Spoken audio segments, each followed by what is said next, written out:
Guys, make sure you like, share, and subscribe. This will be my last final send-off. I've been putting out trucking content back to back for the last 4 years. This will be my last send-off because I am a heart transplant recipient. I want to shine a lot of awareness and light. But in today's video, I want to talk to you guys about MCS 90. I want to talk to you guys about broker transparency, 49 CFR 371.3C, and why a lot of people are so confused. This is an actual law. This is an actual law. It's not a debate. This is a law. It got passed in 1980 when deregulation hit. This was actually unfavorable for the trucking company or the trucking community because freight brokers were actually crying about this because guess what? We as carriers were getting paid directly from the shipper. And a lot of freight brokers said, guess what? We don't know what the truckers are paying us. And then they took their power back and got in bed with a factoring company and raised their own capital.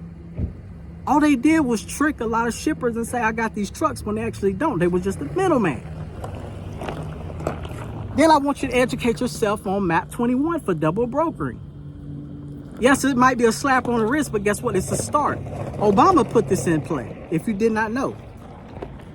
Then we're going to talk about the TIA and who they are. And since y'all think that broker transparency doesn't matter, why is the TIA fighting so hard to get it overturned? Why is OIDA in Washington fighting every day to help get it overturned? Why am I at city council trying to fight to help get not only that overturned, but truck parking?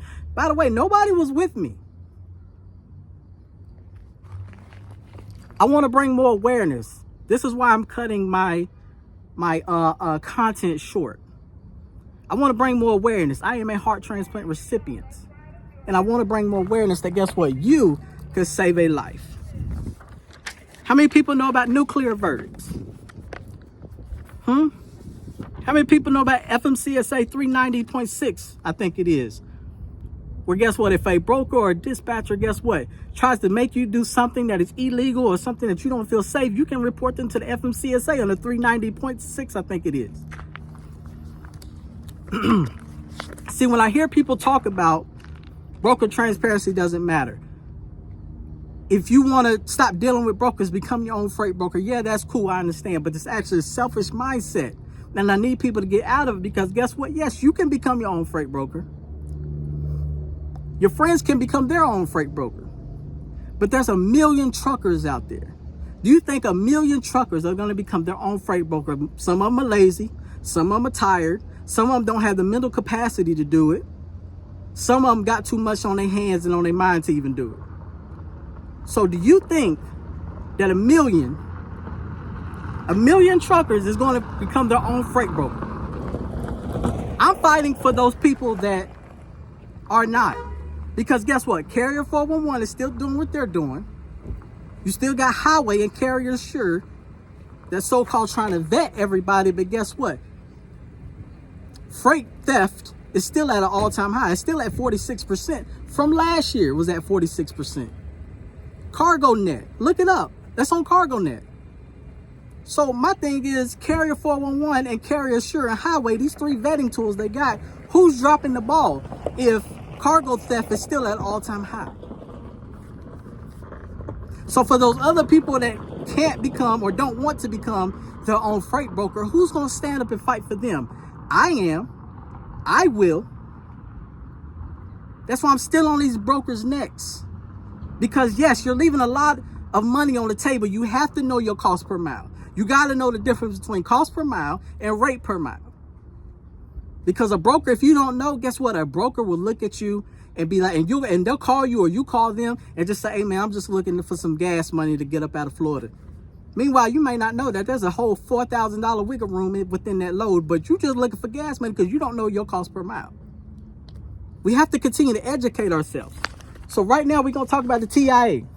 The TIA in trucking stands for Transportation Intermediaries Association.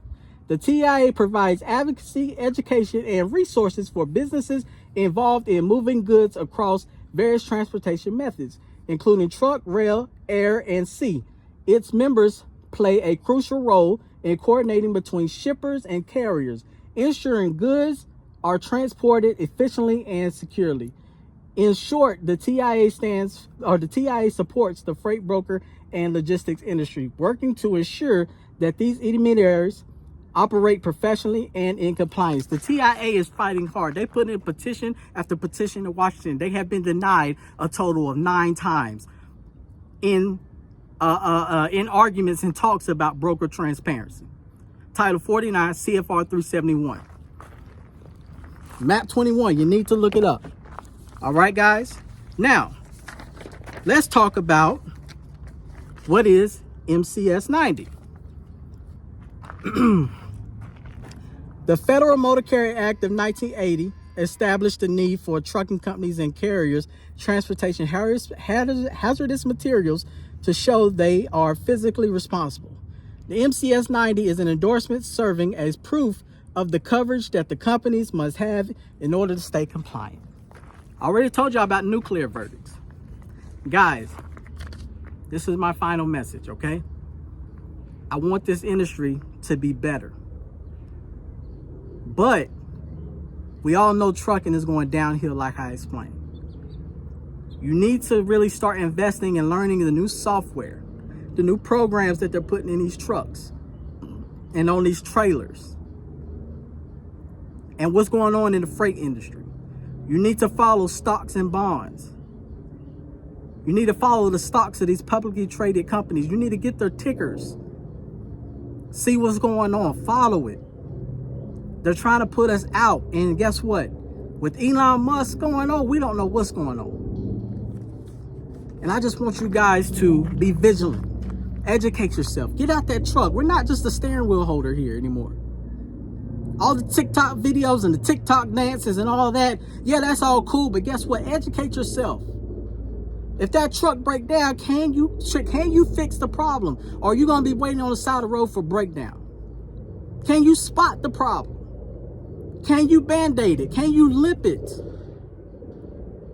Winter driving. I hear a lot of truckers these days hate winter driving. Guess what? It's a part of trucking. Grow up. Grow the hell up. I saw a video the other day of a trucker. She was crying. And this was from last winter, but she was crying because she was stuck on the exit. It was full of ice and she couldn't move. That is unacceptable. And mainly it's part fault to these mega carriers. These mega carriers that are not training properly. They're money hungry. They're money greedy. Well, guess what? That's not CDL Shorty. Even though I'm not making truck content anymore, I promise I will stay and I will fight for you guys behind the scenes. But I need your help. I need you to educate yourself. I need you to educate yourself on these laws, these rules, these regulations, what these trucks is doing nowadays with software. I need you to educate yourself. Find out if your turbo is going in and out or whatnot. There's a way that you can get up on that truck, pop that hood, and you could check your turbine and see if it's got some play in it. You could check and see if it's going bad. You can change your own exterior air filter. You could change your cabin air filter. You could do your own PM service, your own oil changes. You have to look and learn and listen and be willing to learn. All this TikTok BS and all this Instagram dancing and I'm a truck her and I'm a trucker guy and all this blah, blah, blah. And yeah, that's all cool, fine and dandy. But guess what? I guarantee you, if most of y'all that do that bullshit, I guarantee y'all don't even know. Y'all can't even identify the parts on this truck. We all know box truckers can't identify the parts on their trucks. That's one of the things that set them apart from professional drivers and drivers. They've taken the professionalism out of it. Don't follow nobody that takes shortcuts. Alex Good Energy, he takes shortcuts. Box Truck Shorty, he takes shortcuts. He's just promoting a lifestyle. He making it look like, guess what? If you get in the box truck industry, then guess what? You can have all these Mercedes, Benz, and Bentleys like him. That's bullshit. And he knows it. And he knows it. And he's fake as hell. Follow real people that are talking about real stuff. Not just how to run your company. Not just the business part of it, but maintenance part. Ask them to break it down and let's see if they can actually tell you what the maintenance stuff, what the hub seal oil should be. what the lug nut should be. See if they can spot the difference between a pitman arm and a Carter key. Steering linkage. I know box trucks don't have air compressors, but some do have air compressors because some have air brakes, but those are the Class Bs. These CDL schools that's robbing you, taking $5,000, $6,000, $10,000, and they programs look like shit and they trucks look like shit. Start putting them on notice. And let's make this trucking industry great again. Deregulation. Start doing your homework on deregulation, people, please.